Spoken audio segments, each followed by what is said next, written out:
Hello everyone. Today I am going to explain about peephole optimization. Before that, first we have to know about what's meant by optimization, peephole, and then peephole optimization. First, what is meant by optimization?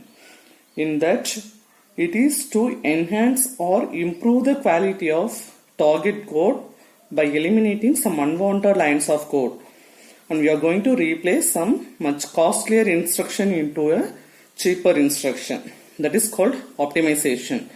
So if you are reducing this costlier instruction into cheaper instruction, then it is to improve the running time or space. This is called optimization. Next, what is meant by peephole? Peephole is nothing but a sliding window. In general, in our house, a normal door, there is a sliding window. Without opening the door, we can use the peephole to look out what is there in the outside of the door. That is called peephole. Now we enter into on the topic peephole optimization. In peephole optimization, it is replacing instruction sequence within the peephole by shorter or faster sequence. How we can reduce the instruction by shorter or faster sequence means it is the code optimization phase of compiler. Peephole optimization is a code optimization phase of compiler. After generating some intermediate code, we are going to optimize the code. So in peephole optimization, instead of taking the full code, that is the entire set of code, we can focus on small portion of the code. Like that, in our small portion of code, we are going to replace some instruction. We are going to make some modification in that so that it can work faster. That means peephole optimization is nothing but you can either it reduce the number of lines of code or it improves the execution time of the code. This is called peephole optimization. Here in that topic, peephole optimization, already we discussed about these terms optimization, peephole and peephole optimization. Optimization is nothing but improve the quality of the target code as well as improve the running time and space. Peephole, it is like a sliding window. Through the peephole, we can see the whatever the things look, we can face it through the peephole. Peephole optimization, replacing instruction sequence within the peephole by shorter or faster execution. Shorter means by eliminating the unwanted lines of code. Faster sequence means improve the execution time of code. So this is peephole optimization. In peephole optimization, there are some techniques used. The techniques used in peephole optimization are: first one, elimination of redundant instruction, elimination of unreachable code, flow of control optimization, algebraic simplification, use of machine idioms, and last one is strength reduction. These are the techniques used in peephole optimization. So first one, elimination of redundant code. So how we can eliminate the redundancy? For example, in this example we can use load and store instruction. Already we know about the term load and store. Load instruction is nothing but it is used to load some contents from main memory to register. In this example, the load instruction, it loads the value of A into the register or not. Similarly, store instruction is nothing but it is used to store the value of register to a variable. In this example, the value of R0 is copied to the value of A. But here, in the before instruction, that is in the load instruction itself, the value of A and R0 is same.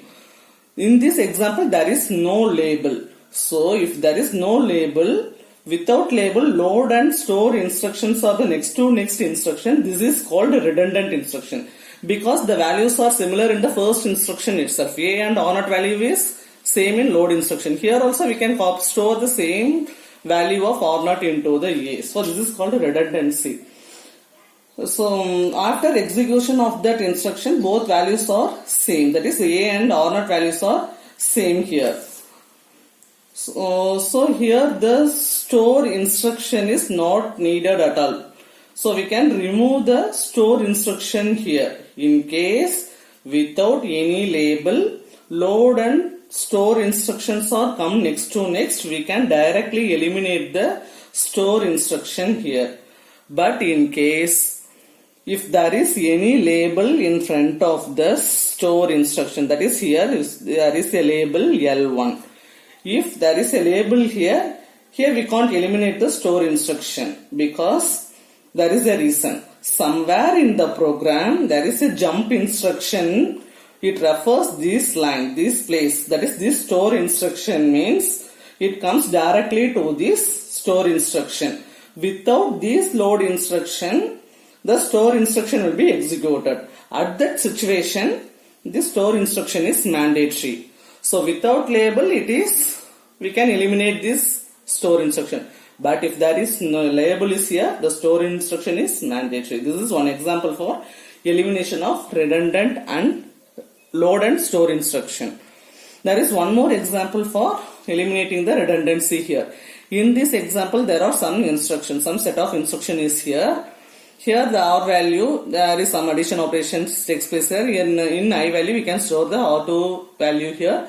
R3, the same I value is registered. There are some temporary variables R1, R2, R3, R4. Here R2 and R3, it stores the same value. There is no need of R3, temporary variable here. So we can eliminate the R3 by using the R2 variable. Because R2 and R3, it has the same value of I. So here I eliminate the R3 register, R3 temporary variable. So R3 is replaced by R2. This is one more example for elimination of redundancy. The next technique is elimination of unreachable code. Unreachable code is nothing but we are going to execute code in our program. Some part of the code is not reachable. That is called unreachable. For example, here there are some main function here. There are some functions here. We have some function here. The code are executed. Here there is a return statement. After this return statement, it go to that. It called that function. But there is no use of C equal to A plus E. After this return statement, we never reach this code.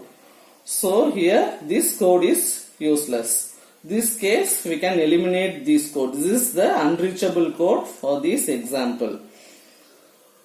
One more example for elimination unreachable code is if x equal to 1 go to L1. This condition is true means it goes to the label L1, then it prints the value of x.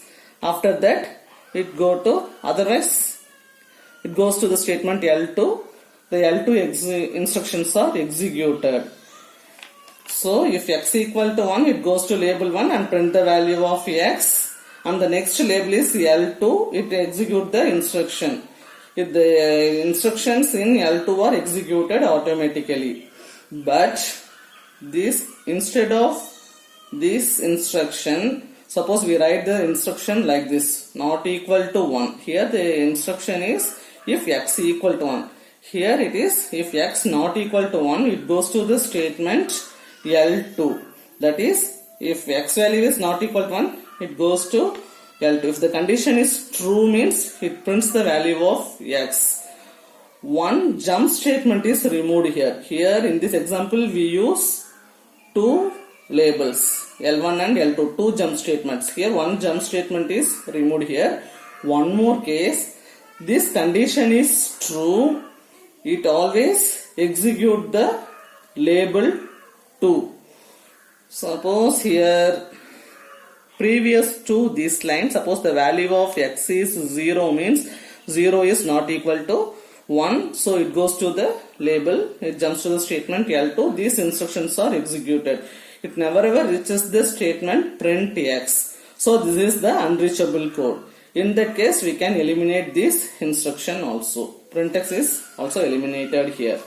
When you are sure that the code is not executed at all, that the set of code we can call it as a unreachable code. And we are remove those set of codes from the instruction or program. This is elimination of unreachable code. The next technique is flow of control optimization. In the flow of control optimization, in some intermediate code generator usually generates some so much of jump statements. Here in this example, go to statement. This go to statement goes to the label L1. In L1, it goes to the, there is one more jump statement here, it go to L2. In L2, again it go to the label L3. So in L3, there are some set of instructions, it execute these instructions. Instead of using this much of jump statement, it increase the execution time.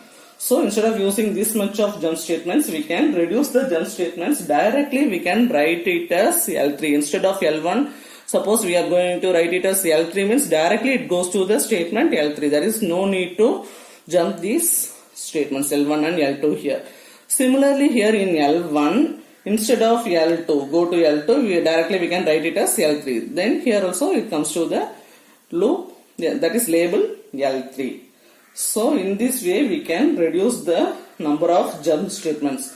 Suppose so much of jump statements, we can optimize it. We can retrieve to reduce the number of jumps. This is the flow of control optimization. This is the one of the technique used in Peephole optimization. Next one is algebraic expression. In algebraic expression, we can reduce the algebraic expression by using this example, x equals x plus 0. That means the value of x is not changed after executing these instructions. So we can rewriting this as, so we can replace this x plus 0 by x itself. So this is algebraic expression. Similarly here also, whatever the value of x, it can be multiplied 1 by 1 means here also there is no change in the x value. So you can rewrite this also by x here. So this is one example for algebraic expression. Use of machine idioms is also comes under this algebraic expression, or otherwise you can write it as a separate term, use of machine idioms. Here the statement, the example is x equal to x plus 1 or x equal to x minus 1. These are all some addition or subtraction operation. So addition or subtraction operation, we can rewrite this statement or instruction by x plus plus or x minus minus, that is incrementer or decrementer. You can increment the x value by using increment x or decrement the x value by decrementing x. So this is also comes under algebraic expression. We can convert that addition and subtraction into an auto increment and auto decrement operation. The last one of the technique used in Peephole optimization is strength reduction. So strength reduction is nothing but these operations consumes more time and space. The strength can be reduced with some other operations that replacing less time and space but produce the same result. For example, here x square, we can write this exponential term as x into x. X square is a exponential operation. It is much costlier than multiplication operation. So we can rewrite this exponential operation into multiplication, x into x. Similarly here, the 2x is a multiplication operation, but we can rewrite this 2x by x plus x. Multiplication operation is costlier compared with addition operation. So we can rewrite this expression by using addition operation. So here we can reduce the strength by using some other operation, but it produces the same result. These are all the techniques used in Peephole optimization. Thank you.